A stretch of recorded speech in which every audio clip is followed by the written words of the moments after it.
Nothing happens. If I try to go into drive, nothing happens. A $6 million machine, declared dead by its own manufacturer, sitting in a Florida salvage yard with a locked VIN and no legal path to parts, until a mechanic from Leicester decided that none of that was actually his concern. What followed across the next several months became one of the most watched engineering stories on YouTube in recent memory, and now a streaming platform is reportedly ready to write a $30 million check to bring that story to the rest of the world. This is the full account of Matt Armstrong, the Bugatti Chiron Pur Sport, and why a car manufacturer worth billions is quietly terrified of what a documentary on Netflix could do to everything they have spent decades carefully constructing. October 2025 is when Matt Armstrong first heard about a crashed Chiron Pur Sport sitting in a Copart auction yard in Miami.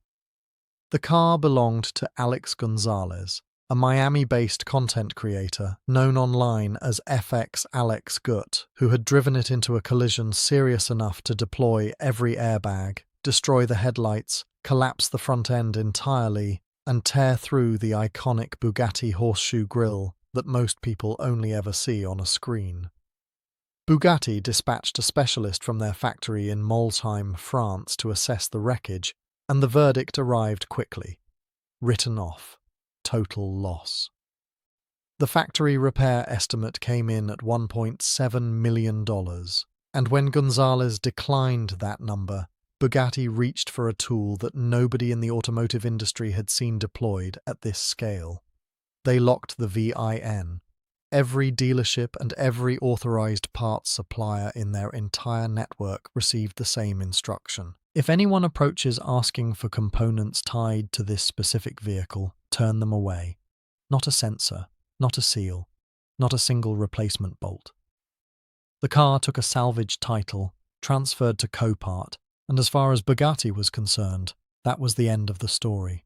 Gonzalez bought his own car back from that Copart auction for approximately $1.9 million and then placed a call to Leicester, England. Matt Armstrong is not someone you can summarize quickly without losing what actually matters. He built a subscriber base approaching 7 million on his main channel and nearly 10 million across all of his platforms by doing the one thing luxury automotive brands have always assumed independent operators are incapable of doing well. Taking apart the most expensive, most technically demanding, most deliberately complicated vehicles available, putting them back together, on camera, without factory support, without authorized parts networks, and without permission from anyone. BMW, Audi, Lamborghini, Maserati, Rolls-Royce have all passed through the workshop he built alongside his father Tony in the East Midlands of England. Nearly 1 billion combined views across his channels is what that discipline has produced over the years, and his estimated monthly earnings on YouTube land somewhere between $30,000 and $40,000, with industry observers placing his net worth at around $2 million. Strong numbers for an independent content creator, a completely different conversation from what Netflix operates with. The Bugatti Chiron Pur Sport sits in a category that makes most other car stories feel routine. One of 60 ever built worldwide. 16 cylinders, 4 turbochargers, a cooling system whose engineering complexity belongs closer to aerospace than anything found in standard automotive production. When mate Rimac, the actual chief executive of Bugatti, posted a video publicly responding to a content creator from Leicester, that single moment communicated exactly how far this story had already travelled. Rimac was measured throughout. The gearbox housing had fractured, the monocoque had absorbed structural damage, and a vehicle capable of approaching 300 miles per hour is not the context where engineering shortcuts belong safely. Only 2 facilities on Earth carried the equipment to safely split the Chiron's chassis, Rimac noted, and Molsheim was the obvious one. He offered cooperation. Armstrong declined. Gonzalez had chosen a private rebuild, Armstrong stated plainly. Full responsibility sat with him, and he intended to finish the job regardless of what the manufacturer preferred. The rebuild itself is where this story moves past automotive content into something more lasting. The coolant system, fuel system, intercooler, and ECU all needed to come back online at the same time for the W16 engine to function at all. And at some point after the crash, the engine had been run without coolant, which for any standard powertrain represents the end of the conversation. For a 16-cylinder unit with 4 turbochargers, catastrophic damage was the expected outcome. The engine survived intact. Accessing the transmission required splitting the vehicle's chassis, which meant disconnecting every battery terminal, coolant line, and electrical loom, accounting for every fastener between the front tub and the rear drivetrain frame, and separating the two halves using tools Armstrong fabricated himself on site. Inside, the damage was significantly worse than the exterior had indicated.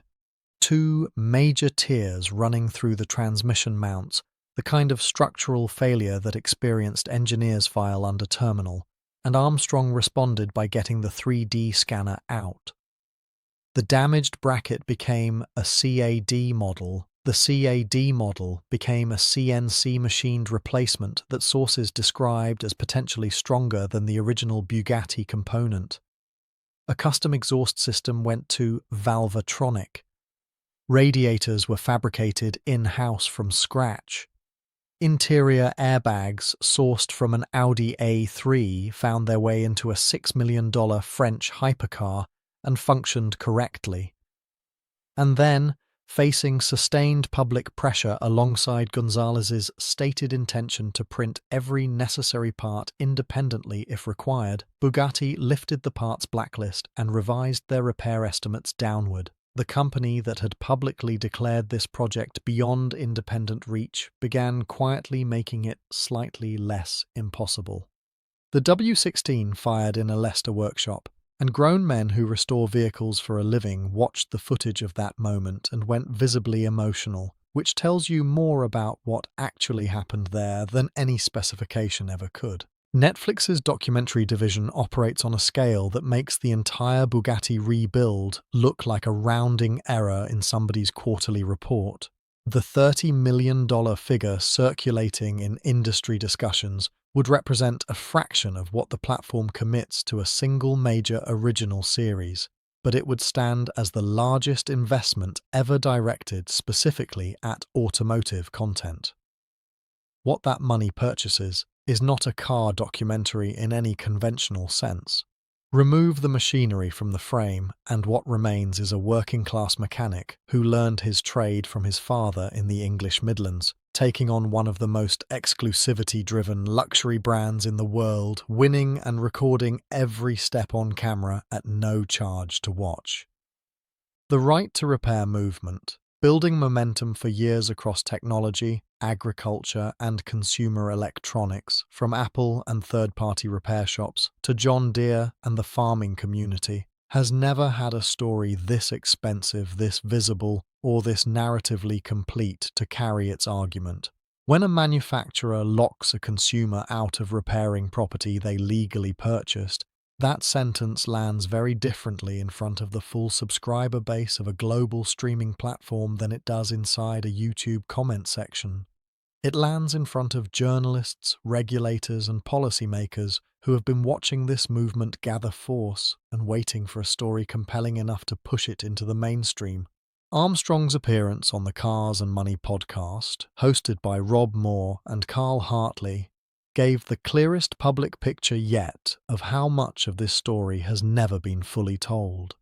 He compared his dynamic with Rimac to a Messi and Ronaldo situation, competitive but not personal, while disclosing his private belief that someone else inside Bugatti had been actively working against the rebuild, even during periods when Rimac had privately indicated that cooperation was possible.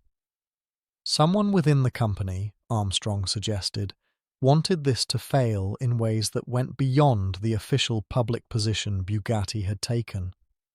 Documentary producers spend months trying to surface material of exactly that kind, and Armstrong said it openly on a podcast available to anyone. Bugatti spent decades building an identity around the idea that their cars exist beyond ordinary reach, belonging to a world with specific and narrow conditions of entry, and a content creator from Leicester dismantled one in his own workshop, rebuilt it using fabricated components and airbags pulled from a compact family car, and put the entire process on YouTube for free. A Netflix documentary does not only reward that, it ensures the record exists permanently and delivers it to everyone in a position to ask whether a manufacturer should hold the legal authority to decide what a consumer can do with something that consumer legally owns. Whether the $30 million deal closes or stays in industry speculation, the question has already been asked at a level that does not allow for quiet answers.